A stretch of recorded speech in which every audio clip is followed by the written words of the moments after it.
A lot of y'all don't love black hairstyles like y'all advertise yourself to be, and it really doesn't sit well with me. I see creators come on here and talk about the negative experience that they have with trying to wear their natural hairstyle out, and a lot of comments always come in trying to love and support them. While a lot of y'all love is nice, I feel like it's neglecting their experience that they're talking about, ignoring the bigger problem at hand. And the real problem is y'all don't love black hairstyles unconditionally. You only love them on condition. A lot of y'all love afros until you see what it looks like to wake up with an afro. God forbid somebody have a mini afro, because I know y'all love hating on that shit. Y'all love dreadlocks, but the second somebody gets wigs that's not Hobie Brown, it's a whole different discussion. Or if people see a type of freeform that they not used to, Lord, I seen the hate that y'all give them on this app, and y'all are foul as fuck. The problem with y'all love for black hairstyles is that y'all don't love the nuance of it. Y'all love your ideal perfection of it. And anything that's not usually these people's ideal perfection is associated with being dirty, unclean for some fucking reason. But we know the reason. White supremacy. But if anybody ever comes on this app and talks about their struggles of having their natural hair out, there's nothing wrong with saying, oh, but I love your hair. But please don't be dismissive to the struggle that they've been through with their natural hair. That's all I ask. A lot of y'all need to actually just stop being rude to people. I'm not gonna say why y'all still want to be rude to people, but y'all just gotta be more empathetic, in my personal opinion, if you really love black hair. Black student gets the N-word etched into his chest with a box cutter by his white teammates. You can't make this shit up. If you haven't heard about this story, you already know what time it is. Buckle up. Let's talk about it. The student in question, whom has not been identified due to the school's policy, nor the perpetrator of said incident has not been identified. He left the school, rightfully so, after the N-word was etched into his chest. The article reads, a student athlete is no longer enrolled at Gettysburg College in Pennsylvania after they allegedly etched a racial slur onto the chest of a teammate. Several students were attending an informal gathering of the swim team at an on-campus residence on September 6th when one of them used a box cutter to scratch the N-word on another student's chest. It's unclear whether or not they're going to press charges against the student and his family. I'm sorry, what? I'm not sure at this time what this family is doing. However, I will say this. If this video reaches this young man and or his family and the school is not doing anything about it, I want you to know that you have a voice on my platform. So feel free to hit me up, I Speak 1906, on every platform, on TikTok, on Instagram, everything. Literally, I will drop you my email. We'll do an interview here. We'll get this story out wider than it already is if they decide not to do anything, because this is utterly ridiculous. It's 2024. The family literally said it was done by a student whom he considered friend. That's why I say I ain't got too many white friends. Honestly, I don't. And it's not because, oh, I don't trust all white people. I'm cautious. Very much so. Because anyone that can say that they call themselves my friend and that can do that to me, there was no report of him being unconscious in any way, shape, form, or fashion, meaning that he was awake, breathing, and conscious during this entire time. Meaning somebody had to hold him down. And or they could have been foul play. No one knows if there were drugs involved or anything like that. All of this is speculation. However, what I do know is that in order to use a box cutter on somebody's chest to etch a word into it, you gotta press pretty damn hard.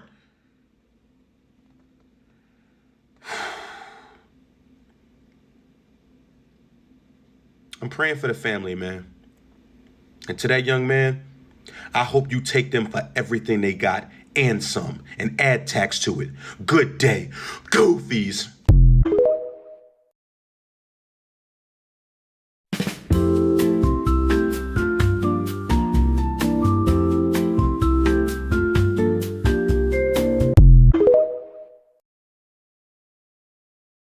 So I grew up in the Arctic and I have all my old traditional Inuit clothing. And just look at this, so cute. This is a girl's one. I just wanted to see if it would fit him and how cute he would be in it. I wanted to see like what else would fit him because I have a lot of my brother's old traditional clothes as well. Okay, these are very big for him. He's so handsome. These ones probably fit him the best. These are sealskin. Stand up. I also have these little wraparounds. Wow. I feel like these would also be quite big on him.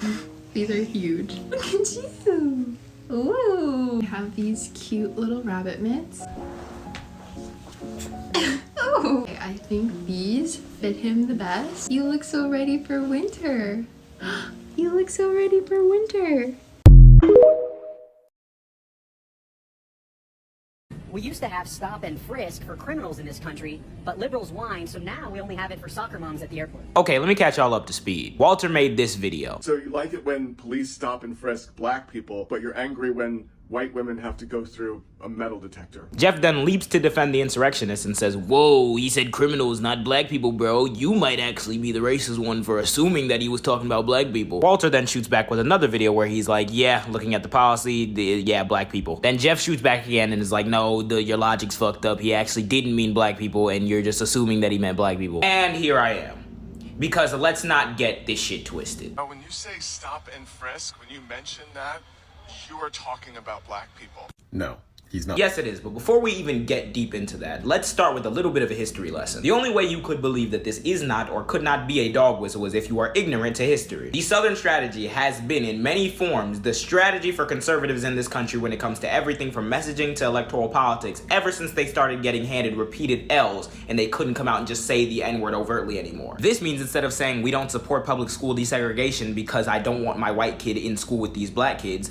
we say forced busing and desegregation from the federal government is an assault on states' rights. We need to leave it to the states because you know that the state that you're in charge of will not desegregate those schools if it's left up to you. This means instead of we don't fuck with anti-war and civil rights protests, we say we need law and order. This means instead of saying I don't believe that my administration should be prioritizing any effort to help black people out of poverty because I don't give a fuck, we say they're welfare queens taking advantage of XYZ. And at the end of this video, I'll show you why this matters when Date Right Stuff says we had stop and frisk for criminals. But I'm gonna let you continue. Stop and frisk disproportionately affects black people. He's acting like we can't see what he just cited. According to his own source, 85% of the people were black and Latino. But he's acting as if they're just black. Jeff, you're acting like we can't read. It says 85% of the stops were black and Latino people, which was disproportionate because the city's makeup is 25% black and 28% Latino. Jeff, I hope you don't go on to say something in the next take that proves that you can't even engage with data when you try. Since he didn't want to give you more specific data, here it is. So, as you can see, between 2004 and 2012, about 53 to 55% of those stopped were black,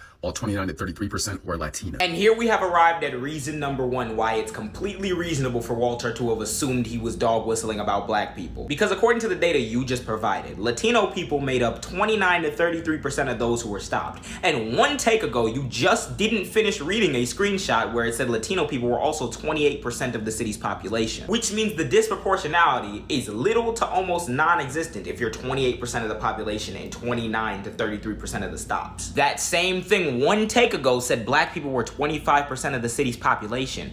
And you're reading to me that they were 53 to 55% of the stops. When you total black and Latino numbers and compare it to white numbers, that's why it was so fucking mind-boggling, the disproportionality. But even when you compare it black and Latino, black people were the main reason why the shit was so disproportionate. You don't even grasp this because you go on to say this next. In 2012, approximately 74% of all violent crime suspects in New York were black or Latino. The same year, around 96% of those people arrested for murder in New York City were black or Latino, with blacks representing 63% and Latinos representing 33%. Okay, so now I'm going to show you how broken his logic is. Since 63% of people arrested for murder were black, would it be fair to say that if someone's talking about murderers, they're talking about black people? Okay, first, arrested for, not convicted of. But no, and that would not be analogous here. And I'm gonna get back to why, because there's something very key that you just left out completely. When Date Right comes on and says, they used to stop and frisk criminals and it's disproportionately affecting people that aren't white, yeah, I got a little offended. Yes, he got offended for black people about something that wasn't said about black people. But that's not what he said. And this creator had to leave out a word to try to make his point. Date Right said this. We used to have stop and frisk for criminals in this country. As you can see, it said for criminals. There's a big difference in what Date Right said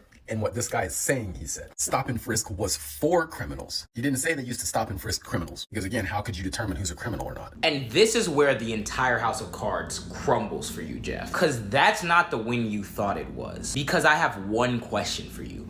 What do you mean stop and frisk was for criminals? Because the big piece of data that you just conveniently left out is that on average from 2002 to 2013, 87.6% of the people stopped by NYPD as a part of stop and frisk were not convicted of a crime. Almost 90% of people stopped during this program were not criminals. Wait, so let's work backwards now. If that's the case, then no, it wouldn't be analogous here if they said 96% of arrests were black people, and when you're saying murderer, you're talking about black people. It would be more analogous if there was some policy that we had called Catch 'em All that was designed to get murderers off the streets. When in reality, all that policy did was stop people who 90% of the time were not murderers and also happen to be disproportionately members of one particular racial demographic. So you coming out in support of that policy as though we need to bring this back because that's when America took shit seriously would be a racist dog whistle. Jeff, let's keep it going and show why your logic is fucking broken. Because think about it. If you're saying that stop and frisk does not just mean black people, because black people were 55% and Latino people were 33%, so actually blah blah blah. Then again, I ask you, how the fuck does stop and frisk mean criminal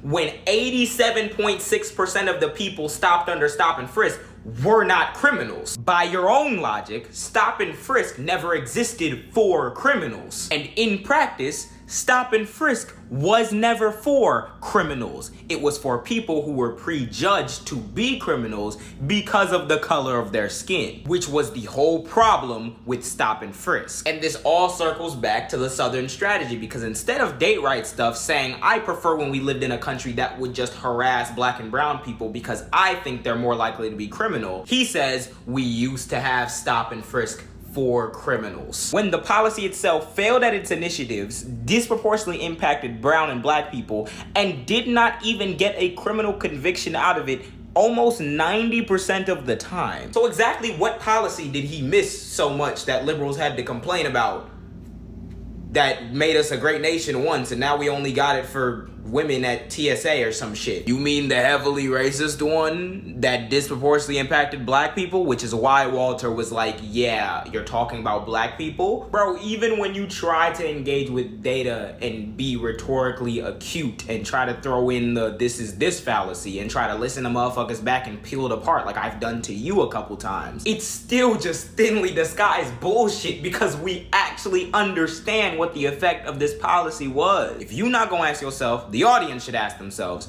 why it is you keep getting done like this and why it is those things were left out. While you do that, I'm gonna go eat my supper. Good day. So they executed Marcellus Williams today, and maybe I'm an idiot, but I just feel like if there's doubt on whether or not he did it, and the DNA evidence is not there to support that he did it, and the family asks that he not be executed, and there's clear signs of prejudice within the case, and the governor before this current governor asks that this case be re-looked at and a stay of execution, at the very least, just keep him in jail. Like, why are we this just, I don't even know what there are so many cases where they execute people and then years later, maybe like 70 years, 50 years, I don't care. Years later, they get exonerated because they didn't do it. And we had him alive today and had the doubt today. You know what I'm saying? Death is permanent. I'm not sure. Some of y'all don't understand that death is fucking permanent. How could you at least not keep him in jail when there's so much doubt around this shit? Free him would have been the ideal thing. But at the very least, a stay of execution. I don't know. This whole thing just has me feeling,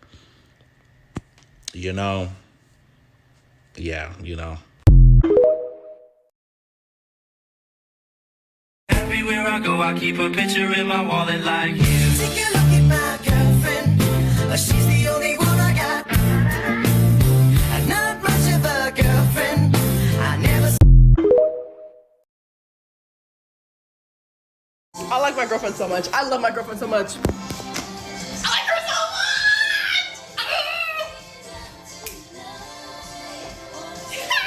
my girlfriend. She's so cool. She's so smart. She's so pretty. She's so mine.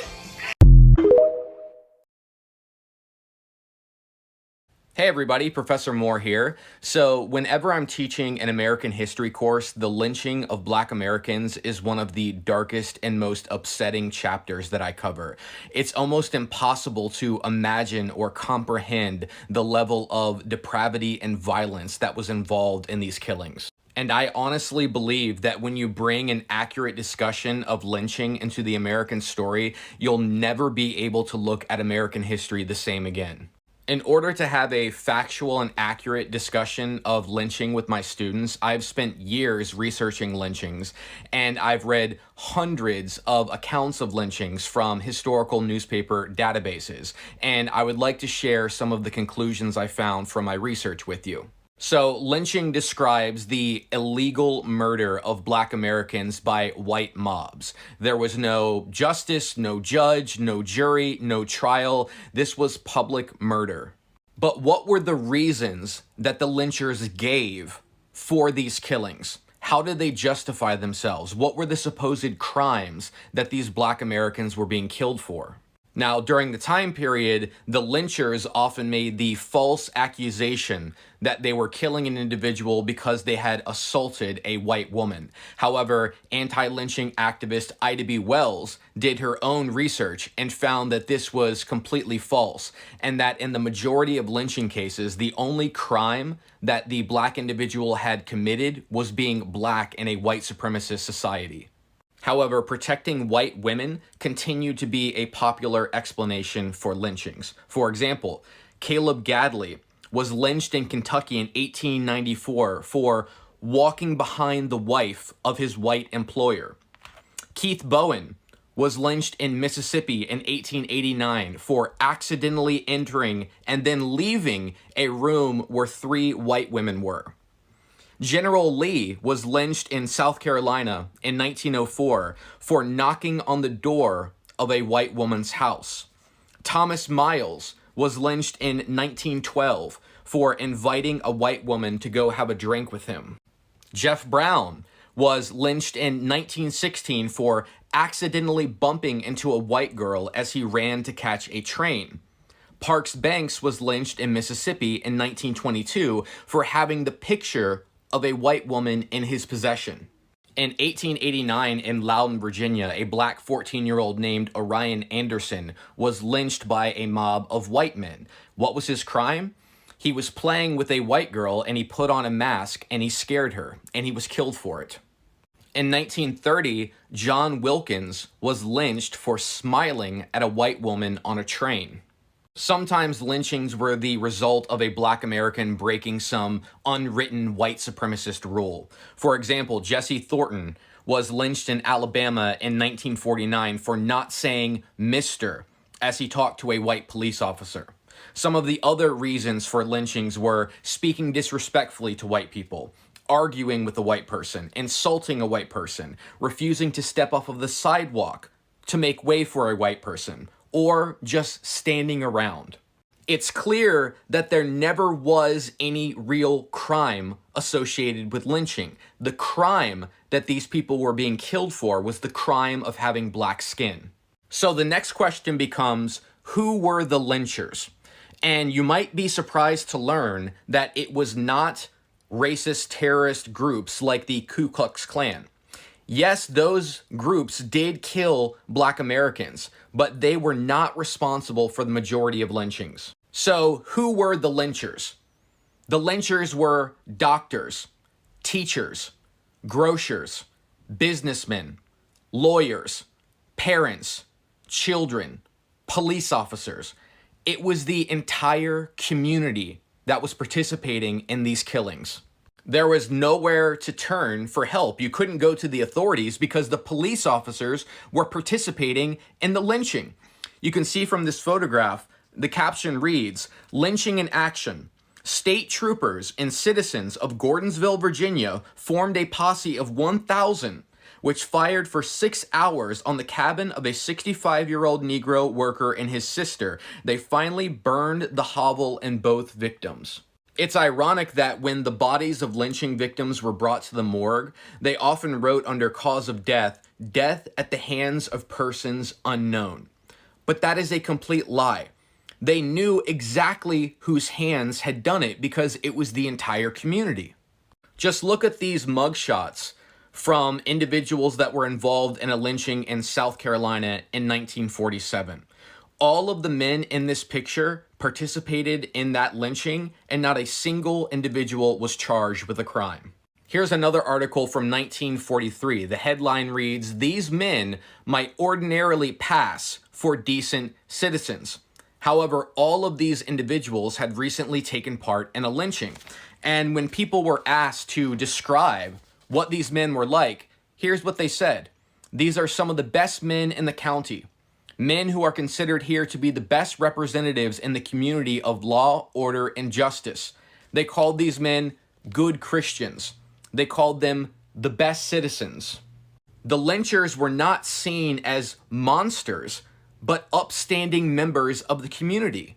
They were not treated as pariahs or social outcasts because everyone in the community was participating in these killings. The next point to emphasize is that lynchings were not spontaneous acts of violence that were committed in a fit of rage. These were organized, planned events that were attended by thousands of people. Usually a lynching victim was kept for a few days, sometimes in a jail cell or held in another location, and this gave the lynchers time to advertise the event. You can see here from this newspaper ad, the date, the time, the location of lynchings was widely distributed in order for more people to come and participate in this killing. And sometimes people drove across state lines. They would travel hundreds of miles in order to watch these murders take place. Lynchings were usually held on weekends, so more people could attend. However, if they were held on a weekday, all of the businesses would close down so their employees could go watch the lynching, and all of the schools would also close down. They would ring the bells, and all of the students would walk out in a single file, and their teachers and parents would take them to these lynchings.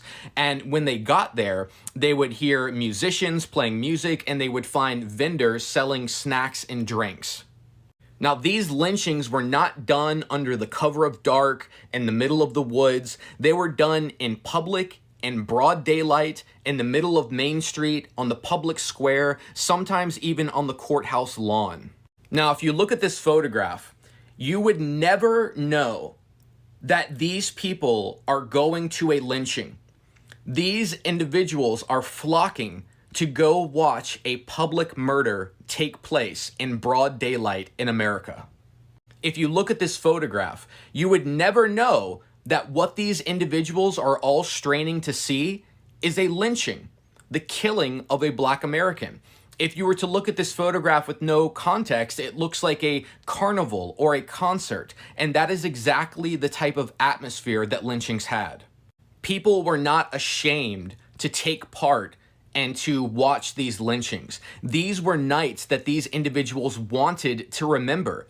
That's why usually during all lynchings, there were professional photographers that were taking pictures of the killings and turning them into postcards. And they were also taking pictures of individuals that were there that wanted to commemorate and remember this night. If you look at this picture and you see the faces of these individuals, it's very hard to imagine that just right off the screen are 3 young Black teenagers that have been brutally killed.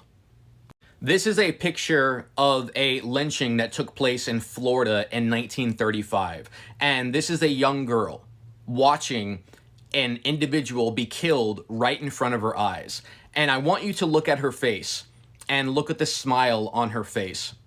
The fact that a young girl could watch a Black American be brutally killed right in front of her and then smile while looking at that dead body shows you just how much Black Americans had been dehumanized. And it shows you how much white America was desensitized to this violence. To accurately tell the story of American history, this level of violence has to be brought back into the main narrative. We are never going to be able to move forward as a nation or a people until we finally deal with the legacy of this violence.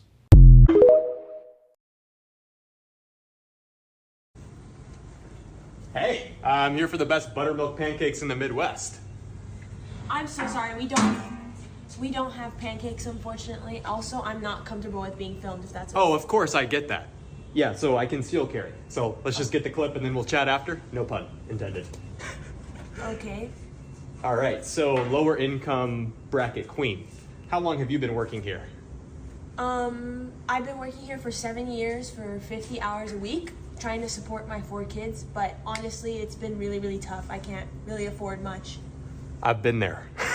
Really? Yeah, during one of my numerous acquisitions, I was negotiated into fractional CEO status. Oh. I felt horrible. That doesn't really sound like the same thing, to be honest. I do have kids. Yeah? Okay, how many? Yeah. Okay. I'm actually vice president. Okay. And my policies address issues like this that this lower income queen is facing at its core. Okay, how so? Tackling migrant crime. Oh. I'm vice president. I'm sorry, I'm an immigrant, so I'm sorry, what did you just say? I'm an immigrant, but I'm not really comfortable with what you're saying. I'm sorry, I'm low-key crashing out. I'm crashing out because you just said you're an immigrant.